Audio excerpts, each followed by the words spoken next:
When you want something, all the universe conspires in helping you to achieve it when your desire aligns with nature and reason, especially in love.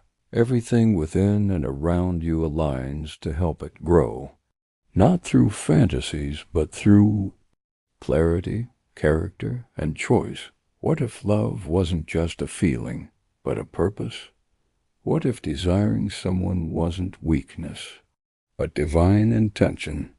And what if, when that desire is pure and grounded in reason, the universe, slowly, silently, begins to move with you? This isn't about attraction tricks or fairy tales. It's about truth, suffering, patience, and finally, peace. Do not pursue what does not belong to you. But they never said, don't desire. Make the best use of what is in your power, and take the rest as it happens. So if you love someone deeply, purely, your desire for connection is not a weakness. It's your nature. But the how, the when, and the what happens next, that belongs to fate. Love them, but don't beg. Want them, but don't worship. Express, but don't expect there. There's a big difference between need and intention, between clinging and clarity. When you want someone from a place of wholeness, your energy is calm, not chaotic. When you want something, all the universe conspires in helping you to achieve it, but only if what you want does not violate nature.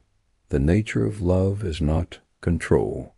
It is resonance. Fate leads the willing and drags the unwilling. So if it is meant, no force in the world can stop it. But if it is not, no force in the world can force it. He loved her from a place of depth, not need. He didn't text her 10 times. He didn't beg, but he built himself. He became so grounded, so purposeful, that when the time was right, the universe placed her back into his path, not because of magic, but because of alignment. Love is powerful, but must be grounded in reason.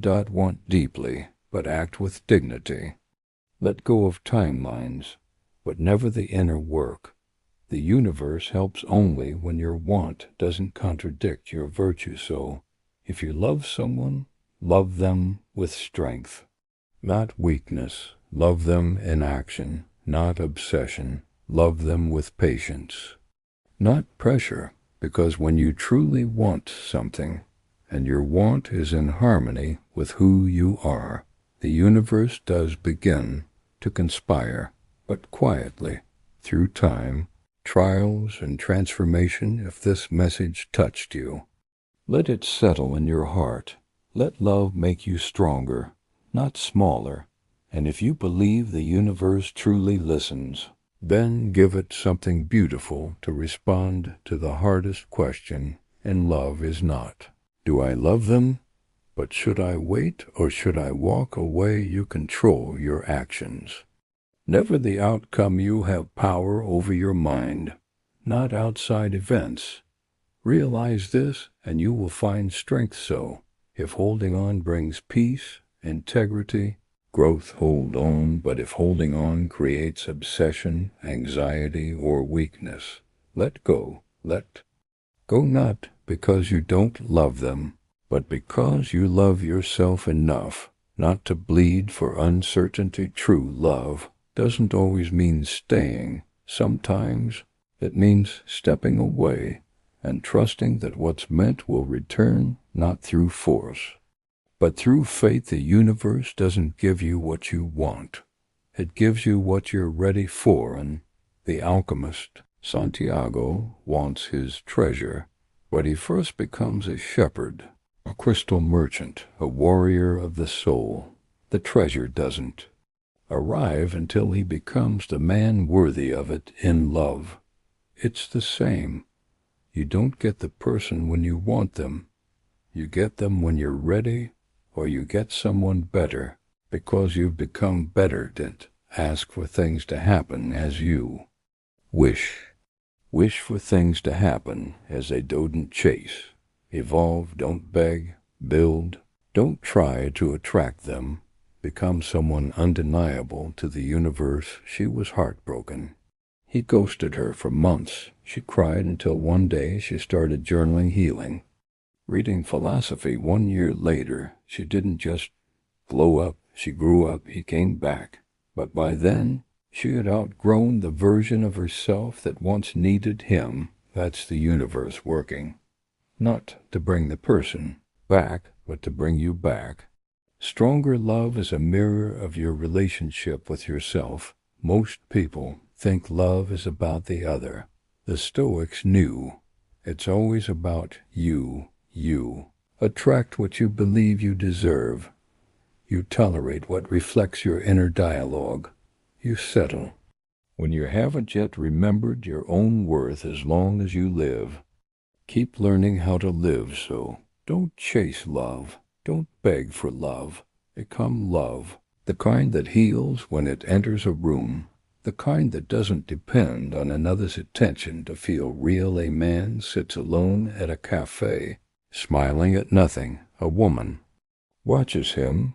Curious, she asks, "Why do you look so peaceful?" He replies, "Because I finally stopped asking for love and started living it." When you want someone deeply, the universe listens, but it only helps when your want is clean, not clingy. When your love flows from strength, not scarcity. Love is a battlefield, not against another, but against your ego. And if you win that war, you don't just get love, you become love. Stoic, spiritual, and unstoppable. When the universe tests you with silence, sometimes the universe answers with signs. Sometimes with silence you text, they don't reply. You love, they pull away. You hope and you wait. Silence is not emptiness. It's space for you to hear yourself. Maybe their silence isn't rejection. Maybe it's redirection. Maybe it's not them ghosting you. Maybe it's fate giving you space to find your glow when each day is the same. It's because people fail to notice the miracles around them, so when you hear nothing, don't panic. Listen deeper. The silence is sacred. That's where the lesson hides. A woman prays for love every night, but no one comes until one night. She prays differently. Universe, teach me how to be whole alone.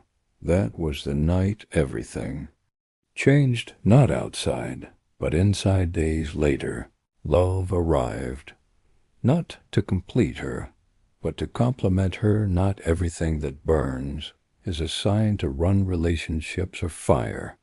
They burn, forge, and sometimes destroy. But the Stoics remind us fire tests gold.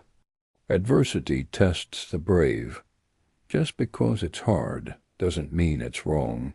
And just because it hurts doesn't mean it's over. Pain is not your enemy.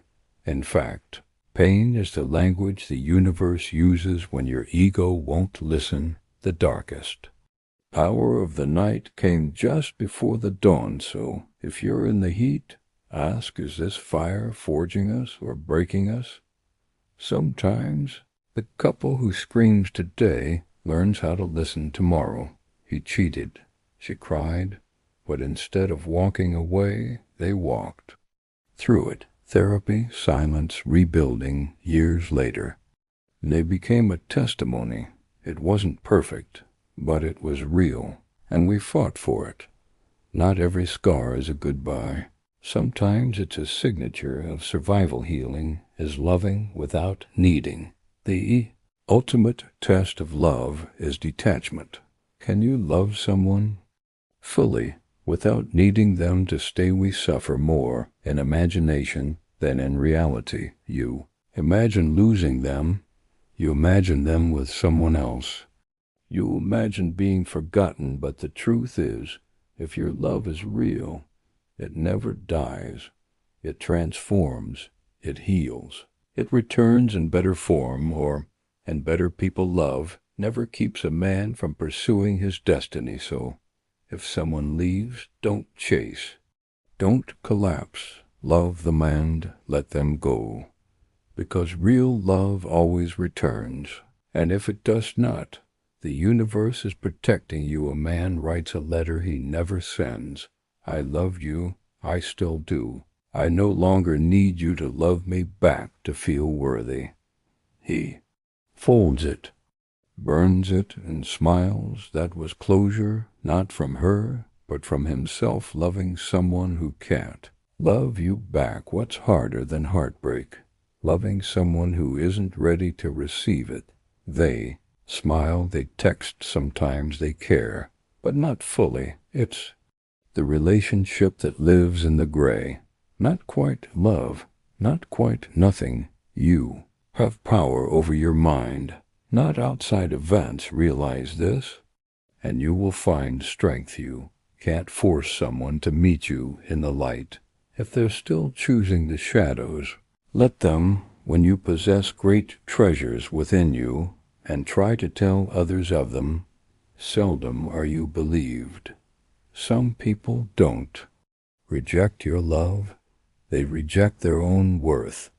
They push you away not because you're too much, but because they feel too little. She loved him with her whole soul. He replied in fragments. She stayed until she realized this isn't love. This is self-abandonment. They didn't stop loving him. She just started loving herself more. The universe destroys everything you wanted. You prayed. You tried, you gave everything, and still it ended. Wouldn't seek for things to happen the way you want them to.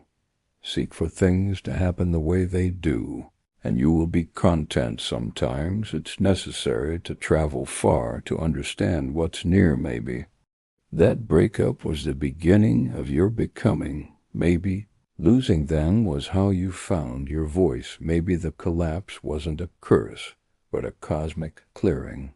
When the universe takes something, it's making room, not punishing you. Preparing you. A man loses his fiancé job in the same week. Depression, rock bottom. Then he moves to a new city, learns to paint. Years later, he sells his first art piece for $15,000. The buyer, a woman who becomes his wife. The loss was real, but so was the rebirth when you love them. But they love themselves too little. You give them compliments. They doubt you. You give them love. They fletch. You offer your soul. They hand you their wounds, and still you stay. How long are you going to wait before you demand the best for yourself? You can't fix someone who doesn't want to heal, and loving them harder won't change that. If someone isn't what others want them to be, the others become angry. But love is not repair. Love is presence, wholeness, courage, and sometimes the bravest thing is letting go, not because they're unlovable, but because they don't love themselves enough to receive you. She loved a man who hated his own reflection. Therapy couldn't reach him. Her affection only confused him. One day she left, not out of anger, but with a whisper, I love you. But I won't lose myself trying to convince you you're lovable. Have you ever poured love into someone with an empty cup? Comment if you've been there, or if you're healing from it now.